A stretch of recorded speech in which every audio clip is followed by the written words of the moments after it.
Hello friend, welcome back to my YouTube channel.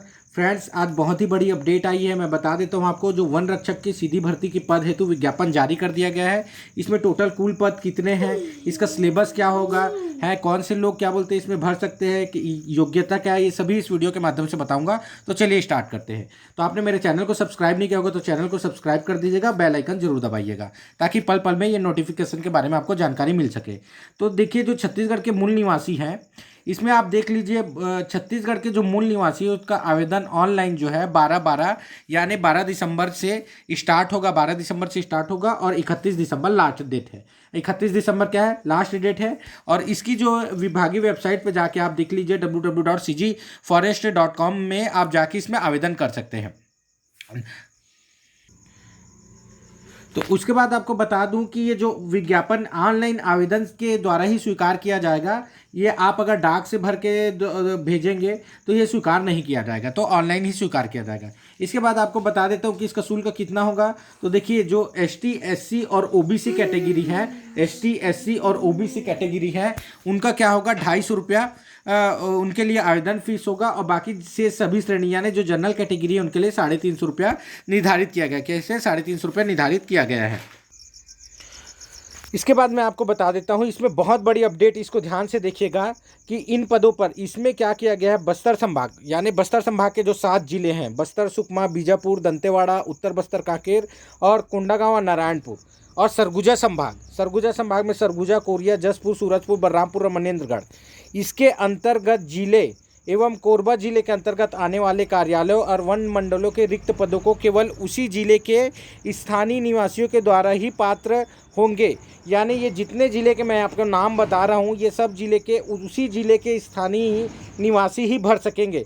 जैसे मैं बता रहा हूँ, आप मान लीजिए आप क्या बोलते हैं, रायपुर में निवास करते हैं और आप अगर जसपुर में मान लीजिए ज़्यादा पद है, वहाँ से भरना चाहते हैं तो आप नहीं भर सकते, क्योंकि ये जो ज़िले हैं वहाँ के स्थानीय लोगों को ही भरा जाएगा। ठीक है, तो ये आपको क्लियर हो गया। बाकी जो ज़िले हैं इसके अलावा उसमें आप डाल सकते हैं। तब शैक्षणिक योग्यता देखते हैं फ्रेंड्स इसमें, कि देखिए शैक्षणिक योग्यता में क्या है कि अभ्यर्थी किसी भी मान्यता प्राप्त मंडल से हायर सेकेंडरी की यानी 12वीं की परीक्षा उत्तीर्ण किया होना चाहिए। कितने, 12वीं की परीक्षा उत्तीर्ण किया होना चाहिए। ये बहुत ही अच्छी गवर्नमेंट ने चेंज किया। पहले मैं बताऊं, ये परसेंट बेस पे होता था फ्रेंड्स, लेकिन अब ये परसेंट बेस पे नहीं है। आप खुद देख लीजिएगा, कहीं भी नहीं लिखा है यहाँ की परसेंट बेस पे होगा।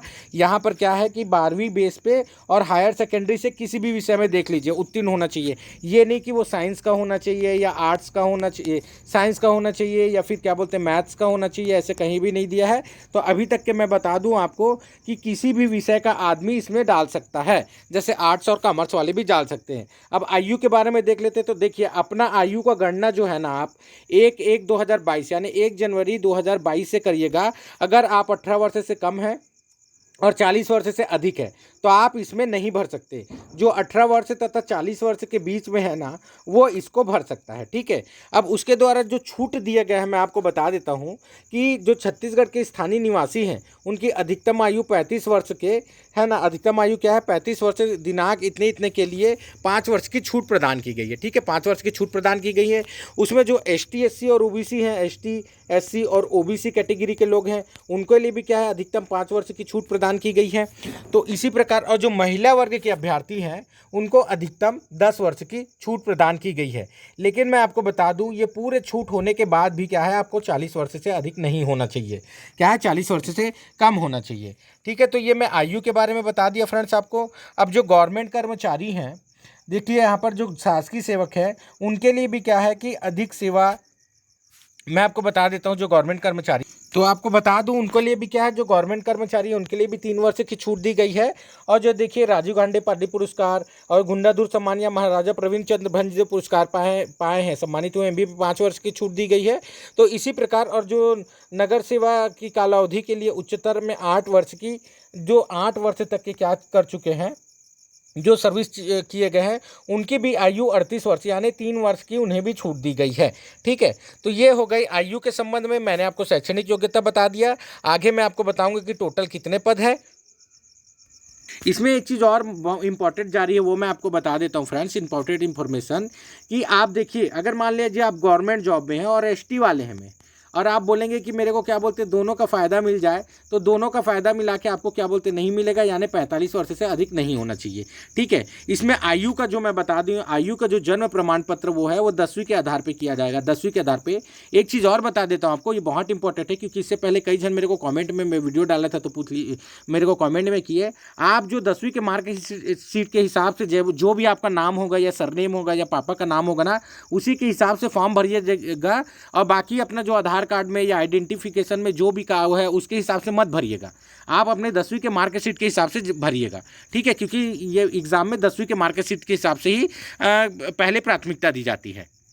अब इसका वेतन बता देता हूँ मैं फ्रेंड, तो इसका वेतन है 5200 से 20,200 और 1900 ग्रेड पेमेंट है। ठीक है, तो लगभग इसका स्टार्टिंग पेमेंट मैं बता देता हूँ फ्रेंड्स कि मूल वेतन का पहले जो है 3 वर्ष के लिए आजकल क्या करिए, गवर्नमेंट जो है सेंट्रल गवर्नमेंट द्वारा ये रूल्स लागू किया गया है, जिसके तहत क्या है 70% जो है वो देय भत्ता होगा, यानी 70%, ये इसका बेसिक का 70% पहला साल मिलेगा, सेकंड 80 साल और थर्ड 90 साल, फोर्थ में आपको पूरा पेमेंट मिलेगा। ठीक है, और जो डीए है बीच में, जैसे महंगाई भत्ता वगैरह आप सुने होंगे, वो बढ़ते रहेगा, और जो HRA यानी होम अलाउंस वगैरह है ये सब बढ़ते रहेगा।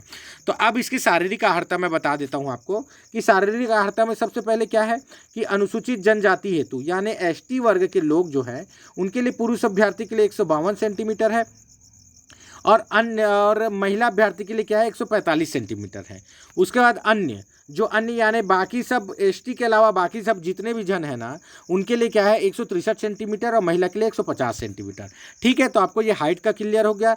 सीना का मैं बता देता हूँ 79 सेंटीमीटर न्यूनतम है, और 74 सेंटीमीटर महिलाओं के लिए न्यूनतम है, और उसमें क्या 5 सेंटीमीटर न्यूनतम आपको फूलना चाहिए ना, क्या है 5 सेंटीमीटर फूलना चाहिए। इसमें बता देता हूँ छत्तीसगढ़ के नक्सल प्रभावित क्षेत्र में जो सीने फुलाने वाले संबंधित नियमों को क्या है उनको शिथिलता दी जाएगी, यानी थोड़ा सा छूट दिया जाएगा उनको।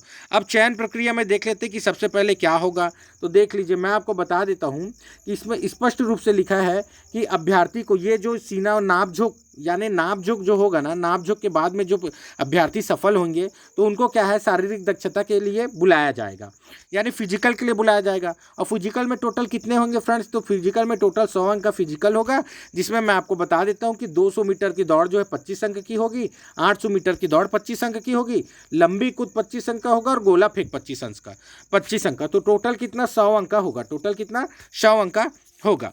अब उसके बाद में बता देते हैं कि ये कितने कितने सेकंड में है। देखो, एक ही प्रयास दिया जाएगा, और इसके बाद मैं बता देता हूँ कि जो पुरुषों के लिए है, तो पुरुषों के लिए कितना है, ये 24 मतलब 24.5 मिनट में 24.5 सेकंड में या उससे कम आएंगे तो पूरा नंबर मिलेगा। उसके बाद आपको क्या बोलते हैं उसके हिसाब से नंबर कम होते जाएगा। और महिलाओं के लिए कितना है 28 मिनट में पूरा 28 सेकंड में पूरा नंबर मिलेगा।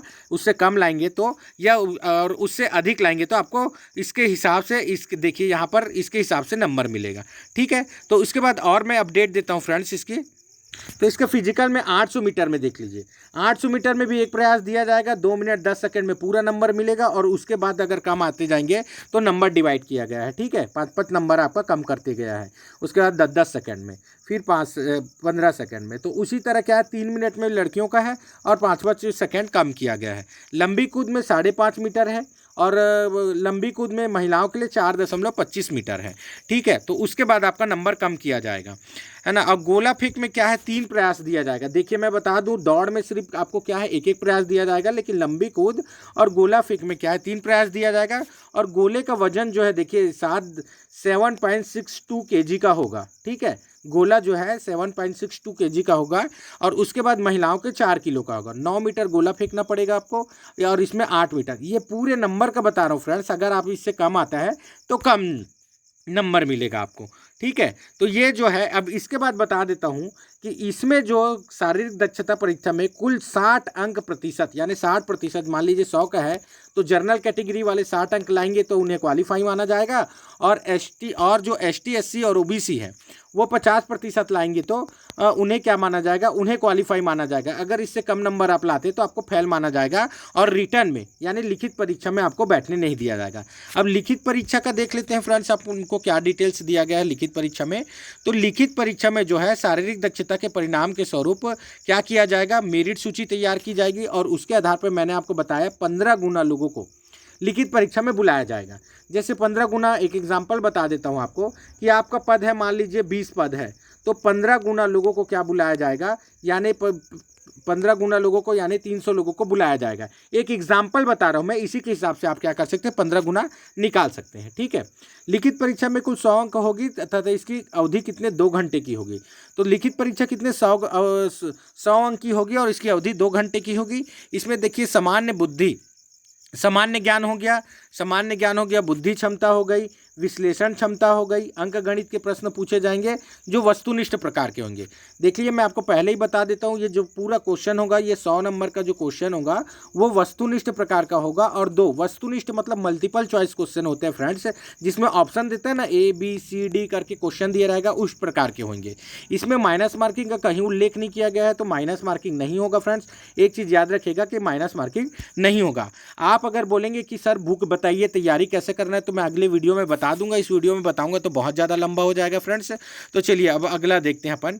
फिर बोनस अंक के बारे में, तो उम्मीदवारों को नीचे अब बोनस अंक बताया जाएगा कि किसमें 5 नंबर दिया जा रहा है और किसमें क्या बोलते हैं आपको 10 नंबर दिया जाएगा, इसके बारे में बताया। तो देखिए जी, जो ना NCC का C सर्टिफिकेट का न्यूनतम B ग्रेड का प्रमाण धारक होगा, यानी NCC C सर्टिफिकेट का न्यूनतम B ग्रेड जिसको मिला होगा ना, उसे 5 नंबर दिया जाएगा, है ना। या फिर क्या बोलते हैं, राष्ट्रीय स्तर पर जो नेशनल में मेडल जिसको मिला होगा, और वो क्या होगा कि किसी संस्था द्वारा, मान्यता प्राप्त संस्था द्वारा करवाया हुआ, तो उसको मिलेगा। ठीक है, तो और व्यक्तिगत स्पर्धा में क्या होगा, जैसे कि इंडोर गेम होता है व्यक्तिगत स्पर्धा, प्रतिस्पर्धा, जैसे आप मान लीजिए रनिंग में खेलने गए हैं नेशनल और आपको फर्स्ट मिला है, ठीक है, या फिर तृतीय स्थान तक प्राप्त किए, तो आपको बोनस नंबर दिया जाएगा। चयन सूची में आपको बता देता हूं फ्रेंड्स कि 100 अंक का फिजिकल, 100 अंक का रिटर्न और 10 अंक का बोनस, यानी 210 अंक के हिसाब से चयन सूची जारी किया जाएगा। अब जब आप ये सब में चयन सूची तैयार होने के बाद क्या है, आपका पैदल चाल भी किया जाएगा। तो पैदल चाल में आपको बता देता हूँ कि 4 घंटा में आपको जो उम्मीदवार जो है पैदल चाल परीक्षा देनी होगी, पर इसमें भी मेरिट सूची के आधार पे आपको बुलाया जाएगा। फिर उसमें क्या है कि पुरुषों के लिए 4 घंटा में 25 किलोमीटर और महिलाओं के लिए 4 घंटा में 14 किलोमीटर ये पैदल चाल होगा फ्रेंड्स। इसमें आप दौड़ चाल करके इसको पूरा कर सकते हैं। तो इस परीक्षा के लिए कोई अंक नहीं दिया जाएगा, मान लीजिए ये क्वालिफाई होगा, ठीक है, इसके लिए कोई अंक नहीं दिया जाएगा। तो टोटल 210 के हिसाब से आपको क्या बोलते हैं वो मिलेगा, टोटल मेरिट लिस्ट बनेगा। अब इसमें एक चीज़ बता देता हूँ कि इसमें मैं आपको बता देता हूँ एक चीज़, देखिए ये जो है ना, आप बोलेंगे कि फाल्स है, तो मैं आपको बता दूं कि ये फाल्स नहीं है। इसमें प्रधान मुख्य वन संरक्षक वन बल जो है रायपुर का साइन है, इसके द्वारा मैं जारी किया है, उसी के आधार पे मैं बता रहा हूँ। इसमें एक चीज़ और बता देता हूँ आपको कि इसमें कई जन का क्वेश्चन रहता है कि सर हम दूसरे स्टेट के हैं, आप भर सकेंगे कि नहीं। तो इसमें देखिए कहीं उसका उल्लेख नहीं दिया, तो आप नहीं भर सकते उसमें, ठीक है। आवेदन को सक्षम अधिकारी द्वारा जारी छत्तीसगढ़ का मूल निवासी होना मान्य किया जाएगा। इसके हेतु सक्षम अधिकारी द्वारा जारी प्रमाण पत्र संलग्न करना होगा, यानी आपको क्या है, निवास प्रमाण पत्र इसमें डालना पड़ेगा, ठीक है, निवास प्रमाण पत्र डालना पड़ेगा। मैं शुरू में आपको बता चुका हूं कि बस्तर सरगुजा संभाग के अंतर्गत जिले और कोरबा के अंतर्गत आने वाले वन मंडलों में क्या किया गया, वहीं के लोग स्थानीय निवासी को वहाँ का, अगर देखिए आप बोलेंगे सर हम लोग डाल सकते हैं कि नहीं, जैसे कई जन क्या होता है, किसी का जॉब लग गया मान लीजिए, अब वो प्राइवेट जॉब करके आ जा रहे हैं, रायपुर में रह रहे हैं, लेकिन वो निवासी कहाँ के, बस्तर के हैं, तो उनके पास क्या है, निवास प्रमाण पत्र है बस्तर का, लेकिन हाल ही में क्या रह रहे हैं, वो रायपुर में रह रहे हैं। अगर आपके पास निवास प्रमाण पत्र है ना, तो आप भर सकते हैं इस जिले से। निवास प्रमाण पत्र ही आपका उल्लेख करता है कि आप किस जिले के हैं। तो एक चीज़ ये कन्फर्म मैं बता दिया हूँ फ्रेंड्स, इसी का क्वेश्चन पहले भी जो वन क्षेत्र रक्षक में कई जन पूछे थे, मैं उसको बता चुका था। ये कनिष्ठ कर्मचारी में भी बहुत जन पूछे थे, बस्तर फाइटर में भी बहुत जन पूछे थे, तो मैं बताया था कि आपके पास निवास प्रमाण पत्र होना चाहिए। अगर निवास प्रमाण पत्र है तो आप भर सकते हैं, ठीक है। उसके बाद मैं बता रहा हूँ कि कोई भी उम्मीदवार जिसकी विवाह की आयु, देखिए गवर्नमेंट द्वारा जो 18 और 21 की एज निर्धारित की गई है, यदि अगर उससे कम इससे आप शादी कर रहे हैं, तो इसके लिए आप यहाँ इसके लिए क्या होंगे, पात्र नहीं होंगे इसको भरने के लिए, ठीक है। अब लास्ट में जो मेडिकल के बारे में बता रहा हूँ, पहले क्या हुआ, आपका नाप जोख हुआ शारीरिक, फिर उसके बाद क्या हो गया आपका फिजिकल होगा, फिर फिजिकल होगा, फिजिकल के बाद क्या होगा, रिटर्न होगा, और रिटर्न के बाद जब कंप्लीट होने के बाद चयनित अभ्यर्थी का मेडिकल होता है। तो मेडिकल आपको बता देता हूँ, जिला चिकित्सालय यानी जहाँ से आप भरेंगे उस जिला चिकित्सालय का स्वास्थ्य फिटनेस प्रमाण पत्र प्रस्तुत करने के पश्चात ही आपको सेवा में लिया जाएगा, ठीक है, आपको सेवा में लिया जाएगा। अब इसमें बता दे रहा हूँ आपको, जो शासकीय कर्मचारी है तो शासकीय कर्मचारी क्या कर सकते हैं कि अनामत्ति प्रमाण पत्र तो उनको देना पड़ेगा शासकीय कर्मचारी को। ठीक है, तो ये पूरा कंप्लीट कर दिया हूँ फ्रेंड्स। अब मैं आपको बता देता हूँ कि ये मैं सब चीज़ बता चुका हूँ। अब इसके पद के बारे में बता रहा हूँ कि कितना पद है। 251 पद है, 291 पद है, और उसकी श्रेणीवार जानकारी मैं दे रहा हूँ आगे। तो चलिए मैं अब इसके पद के बारे में बताता हूँ आपको। जैसे महासमुंद जिले में क्या है, तो महासमुंद जिले में कुल 8 पद है। ठीक है, महासमुंद जिले में क्या है, कुल 8 पद है, जिसमें से बता दूं आपको अनारक्षित के लिए 3 है, तो टोटल 8 पद है फ्रेंड्स। और जिसमें से इसमें मैं बता देता हूँ, कई जन के में ये क्वेश्चन होगा कि सर मान लीजिए हम महासमुंद के हैं और हम भरना चाहते हैं कहाँ, तो हम भरना चाहते हैं सर धमतरी में। धमतरी में ज़्यादा पद है तो हम डाल सकते हैं कि नहीं, तो देखिए रायपुर वन वृत्त के लोग हैं वो डाल सकते हैं। ठीक है, और बाकी जो दिया गया है, कोरबा का दिया गया है, बाकी जो बस्तर और सरगुजा संभाग का दिया गया है उसमें आप नहीं डाल सकते उसके ज़िले में, बाकी किसी भी ज़िले में है आप डाल सकते हैं। ठीक है, तो ये धमतरी का बता दूं आपको 8 पद है। उद्यंती सीतानगर टाइगर रिजर्व गरियाबंद का 11 पद है। देखिए उसके बाद क्या बोलते हैं, फिर गरियाबंद का 8 पद फिर और एक्स्ट्रा दिया गया है। उसके बाद पूर्व भानु प्रतापपुर का 7 है, पश्चिमी भानु प्रतापपुर का 6 है, दक्षिण कोंडागांव का 5 है, कांकेर का 7 है, नारायणपुर का 5 है, केसकाल का 5 है, और उसके बाद कोरबा का 10 है। तो मैं ऐसे करके देखिए सबको बताते जाऊंगा तो बहुत ज़्यादा वीडियो लंबा होगा, आपको भी मज़ा नहीं आएगा।